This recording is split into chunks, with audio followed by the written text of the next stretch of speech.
Morning. I don't know if you can see it very good, but right down there is an open spot right in the river. And all the little geeseys found that open spot and they're all piled in there like again at the Super Bowl. They're saying, "Hey, I want my seat, I want my seat." So they're all crowded in there this morning and I just thought it was kind of cool. So today's gonna be a big day. I'm gonna preg all my heifers today, so I'm pretty excited about that. You can say a little prayer for me because my thumb's really been bothering me and I don't know how that's going to go, but I believe it's going to go good.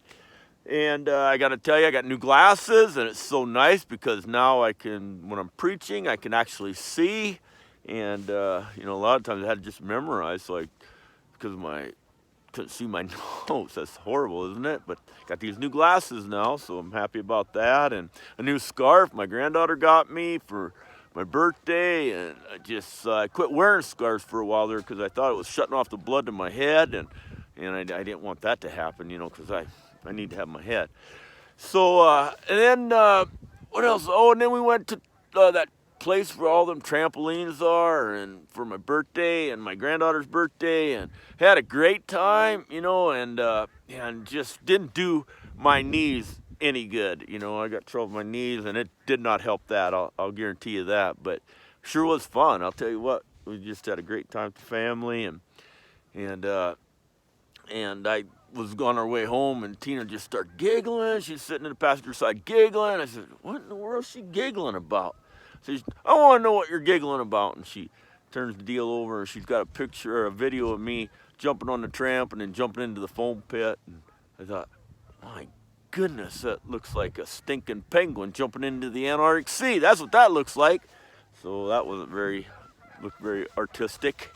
So this morning I want to share a message with you that a devotional, and it's out of 2 Kings chapter 6, and everybody tells this story. A lot of people will tell a story, but they never give the context or finish it, and it always bugs me because it's too good of a story just to leave open like that.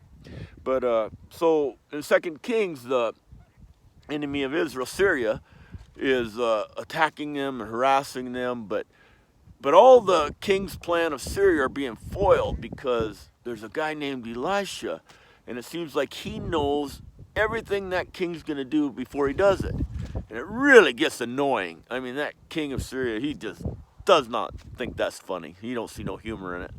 So he calls his men, and he says, how do they know? How do they know what I'm going to do? And they said, well, this guy Elijah, he knows what you do and say in your bedchamber. Whoa, whoa, whoa, whoa, whoa.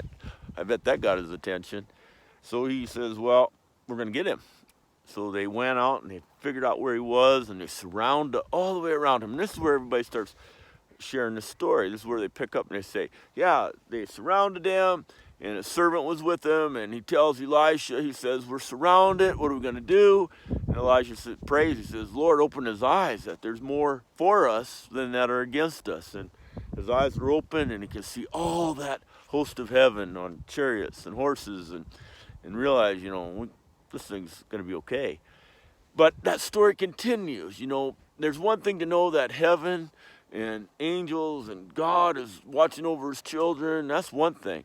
But another thing is to see the victory in it. And this is exactly what happens, because he goes, and when he goes to they come down to get him, and they're smitten with blindness. They can't see. And when they come to get him, they don't realize that they're talking to Elisha. And he says, you know where this guy is, this Elisha guy? And he says, yeah, I'll show you. He says, yeah, I know where he is. Yeah, follow me, I'll show you. And he takes them right in to the Samaritan camp, right into the center, almost like into the center of town, and behind the walls, behind the gate, and bring them right into the center. And then he takes the blindness off, and they realize now they're surrounded. And I thought, oh man, that is such a good, powerful sermon, because you realize, man, it's more than just knowing that God has your back. He's your rear guard, your front guard, your side guard. It's more than that, but actually to see him give you the victory. And another point to the story that's so good is that when Elijah has them surrounded, or they surround that Syrian army, the king says, what do we do with him, Elijah? Do we kill him? He says, absolutely not. He says, you feed him, you give him water to drink, and send him home. And I thought, that's meekness and mercy. Because when you have the power to do damage, to hurt somebody, they're within your hands to cause them great harm, and strength like that, and say, you know what, we're not going to do it. Just to refrain from doing it. Say, no, just send them home. Just send them home, like prisoners of war. And they did.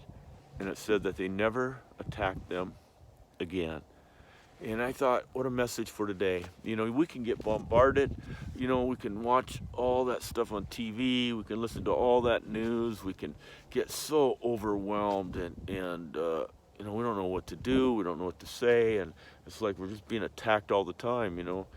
And yet we know that God is moving on our behalf, and we need to stay focused on Him. And He'll give us the victory. I believe that. And I'm excited. I'm doing a series at church now, and it's, you know, how to walk away from 2021 and realize you've won. And there's some things the Lord has just been, I got up at 3 o'clock, and the Lord just started showing me stuff this morning. And it was just powerful, you know, just of who we are and the victory that He's going to give us, and to march this thing out. And there's a really good verse I want to share with you sometime. So, well, I got to get to pregnant my heifers. So God bless you. You have a great day, and we'll see you later.